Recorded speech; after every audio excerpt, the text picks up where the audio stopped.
Welcome back to Now Nintendo, where we cover the latest Nintendo news you should know. And you should know Nintendo just updated the Nintendo Switch eShop, not only changing its colour and branding, but reworking how the charts rank games.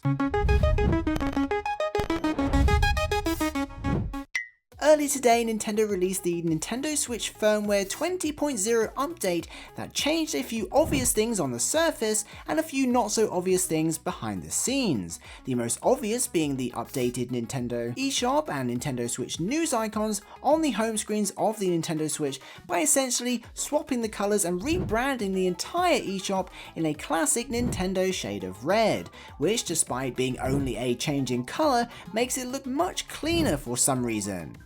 Anyway, since the 20.0 firmware update, Nintendo have also changed the way games rank in the charts, and instead of displaying the top titles by downloads, it's ranking them by revenue and the highest amount of sales, which completely changes the dynamic of the eShop charts.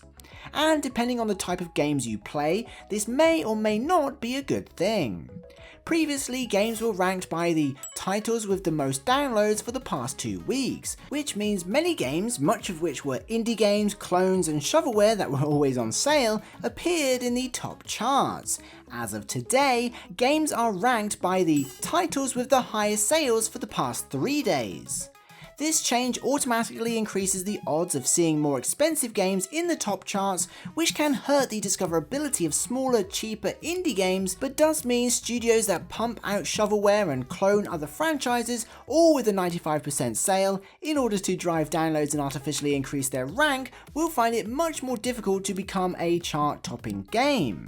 In short, this boosts AAA games and naturally popular indie or cheap games, but thins out the shovelware slop, for the lack of a better term. This is getting mixed reactions because it can hurt genuine indie devs with cheap games who will now struggle to rank and lose out on discoverability by being in the charts from a launch, for example, but it now means high quality games will get more discoverability instead of a random meme game that's on sale with a 99% discount. And the fact that Stardew Valley is still present should highlight this is the correct move by Nintendo, and if a game is good, will still rank anyway. They're essentially cleaning the eShop. Anyway, these eShop changes, the rebranding and the updated rankings are likely in preparation for the launch of the Switch 2, so there's a little more consistency between the two consoles. If you fancy learning more about the Nintendo Switch 2 and want to check out a free Nintendo Switch 2 magazine directly from Nintendo, check out this next video. Thanks for watching.